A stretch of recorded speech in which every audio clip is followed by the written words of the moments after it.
हा महाराष्ट्रासाठी आनंदाचा दिवस. महाविकास आघाडीच्या सरकारला आज 1 वर्ष पूर्ण झालं. त्याचा लोकांच्या मनामध्ये आनंदाचे तरंग उडत आहेत. वर्षपूर्ती साजरी करतायत आपापल्या पद्धतीने. विरोधी पक्ष नेत्यांनी सुद्धा आपल्या पद्धतीने वर्षपूर्ती साजरी ओळखली आणि त्यांच्या पद्धतीने केली. विरोधी पक्षाची भूमिका असते आणि त्या पद्धतीनं त्यांनी टीका टिप्पणी वगैरे करून वर्षपूर्ती साजरी केली असेल तर त्यांच्या भावनांचा मी आदर करतो. नाही, पण जी मुलाखत तुम्ही घेतली ज्यात मुख्यमंत्र्यांनी जी काही विधानं केलेली आहेत त्यावर विशेषतः त्यांचा आक्षेप होता की अशा पद्धतीची मुलाखत किंवा अशा पद्धतीची विधानं ही महाराष्ट्राच्या मुख्यमंत्र्या मुख्यमंत्र्यांना शोभनीय नाहीत. मी असं ऐकलं की मुख्यमंत्र्यांनी धमकीची भाषा वापरली. आता मुख्यमंत्र्यांनी धमकीची भाषा नक्की कुठे वापरली त्यांनी अंडरलाईन केलं असतं तर मला त्या विषयावर देवेंद्रजींना उत्तर देता आलं असतं. पण मला आठवत आहे देवेंद्रजी जेव्हा मुख्यमंत्री होते तेव्हा त्यांचं एक विधान ऑन रेकॉर्ड आहे आणि अशी विधानं वारंवार आलेली आहे. ते असं म्हणाले होते की सगळ्यांच्या कुंडल्या मी घेऊन बसलो आहे. सगळ्यांच्या कुंडल्या, विरोधकांच्या कुंडल्या किंवा सरकारला विरोध करणाऱ्यांच्या कुंडल्या माझ्या हातामध्ये आहेत. ही काय भाषा होती? मला वाटतं ही तर भयंकर धमकीची भाषा होती. म्हणजे तुम्ही यंत्रणा वापरून तुम्हाला विरोध करणाऱ्यांच्या कुंडल्या आपल्याजवळ ठेवत होतात. आता अशा अनेक त्यांची विधानं माझ्या स्मरणामध्ये आहेत. माझी थोडीशी वयानुसार मेमरी माझी स्मरणशक्ती वीक होत चालली असेल पण मला हे 2-4 विधानं मला आठवत आहेत. त्यातलं हे तर फार गंभीर विधान होतं की सगळ्यांच्या कुंडल्या माझ्या हातात आहेत. असं आहे की राज्याचे मुख्यमंत्री आहेत उद्धव ठाकरे. जर एखादी केंद्रीय तपास यंत्रणा दडपशाही पद्धतीने महाविकास आघाडीतल्या लोकांच्या मागे लागत असेल बेकायदेशीरपणे तर त्यांना त्याच भाषेत उत्तर देणं हे मुख्यमंत्र्यांचं तर काम आहेच. पण ते शिवसेनेचे पक्षप्रमुखसुद्धा आहेत हे लक्षात घ्या. आता कोणालाही पटत नसेल तर अनेकांनी त्या संदर्भात टीका टिप्पण्या केलेल्या आहेत. विरोधी पक्षांना टीका करा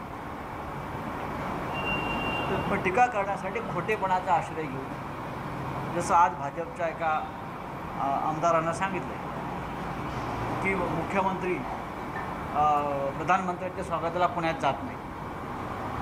त्यांनी प्रधानमंत्री कार्यालयातून माहिती घ्यायला हवी की मुख्यमंत्री का जात नाही. प्रधानमंत्री कार्यालयाच्या सूचना आहेत प्रत्येक राज्यांमध्ये. त्यात आज 3 ठिकाणी गेलेले आहेत प्रधानमंत्री की मुख्यमंत्र्याने किंवा कोणत्या यंत्रणेला स्वागतासाठी येऊ नये. या प्रधानमंत्र्यांच्या सूचना जर भाजपा कार्यकर्त्यांना माहीत नसतील तर थोडंसं त्यांची यंत्रणा बदलावी लागेल. चला आणखी सगळ्यात महत्त्वाचं आहे जे न्यायालयाचे 2 निकाल आलेले आहेत. एक म्हणजे कंगना बाबतीतला जो निकाल आहे किंवा जे भाष्य आहे त्याच्यावर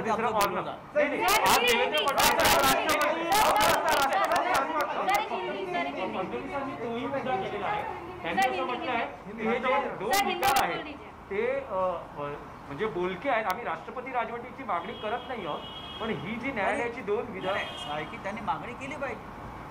जर न्यायालयाच्या एखाद्या निर्णयावर राष्ट्रपती राजवटीची मागणी होणार असेल तर त्यांनी मागणी करून नवीन पायंडा पाडला पाहिजे. असं काय केलं महाराष्ट्र सरकारने? न्यायालयाचा आदर राखून बोलतो. एक बेकायदा बांधकाम तोडला असेल महापालिकेने. हा विषय राष्ट्रपती राजवट लागू करण्याचा होतो का? एका मराठी उद्योजकाच्या आत्महत्येत जबाबदार असल्याचा पुरावा पोलिसांच्या हाती लागल्यावर अबोक व्यक्तीला पोलिसांनी अटक केली. ठीक आहे, न्यायालयाने त्याच्यावरती काय निर्णय दिला हा न्यायालयाचा प्रश्न. पण म्हणून राष्ट्रपती राजवट लावायची असं कोणी म्हणत असेल तर मला असं वाटतं डॉक्टर आंबेडकरांचं संविधान, डॉक्टर आंबेडकरांनी जो बनवलेला कायदा हा नीट वाचलेला नाही कोणी. किंबहुना या देशातल्या न्यायव्यवस्था राबवणाऱ्या प्रत्येकाला आता नव्यानं कायदा वाचण्याची गरज आहे. नाही, फडणवीसांचं असं म्हणणं आहे की संविधान भंग आणि अब्यूज ऑफ पॉवर अशा दोन गोष्टी, संविधान भंग आणि अब्यूज ऑफ पॉवर, संविधान सत्तेचा भंग सुद्धा गैरवापर झालेला नाही आणि सत्तेचा गैरवापर सुद्धा झालेला नाही. सत्तेचा गैरवापर कोण कुठे कशा प्रकारे करतोय यंत्रणांचा हे सगळ्यांना माहिती आहे. से कहा गया कि जो सामना में भी इंटरव्यू लिया उसमें भी जो जनता के हित की जो बात की वो नहीं की गई, और आज भी देवेंद्र फडणवीस ने कहा कि 1 साल में महाराष्ट्र में महाविकास आघाड़ी ने कुछ अच्छा काम नहीं किया. इसे आप किस तरह से? नहीं, देवेंद्र जी नेता प्रतिपक्ष है, लीडर ऑफ अपोजिशन. अब लीडर ऑफ अपोजिशन से हम यही उम्मीद कर सकते हैं. और आज का दिन है, हमारे सरकार को 1 साल हुआ है, एक अच्छा माहौल है, अपने अपने तरीके से लोग ये उत्सव मना रहे हैं. तो नेता प्रतिपक्ष भी अपने तरीके से वर्ष पूर्ति का उत्सव अगर मनाते हैं तो स्वागत है. तेव्हा फडणवीस यांच्या टीकेला राऊत यांनी पुन्हा एकदा प्रत्युत्तर दिलेलं आहे आणि सरकारच्या वर्षपूर्तीच्या निमित्तानं आणि मुख्यमंत्री उद्धव ठाकरे यांच्या सामनामधल्या मुलाखतीच्या नंतर सत्ताधारी आणि विरोधकांमध्ये आरोप प्रत्यारोपांचं युद्ध रंगणार असंच दिसतंय. या बुलेटिनमध्ये इथेच थांबूयात. सर्व प्रकारच्या ताज्या अपडेटसाठी news18lokmat.com या आमच्या वेबसाईटला लॉग ऑन करा आणि एक महत्त्वाची आठवण, घराबाहेर पडताना मास्क बांधा, हात वारंवार धुवा.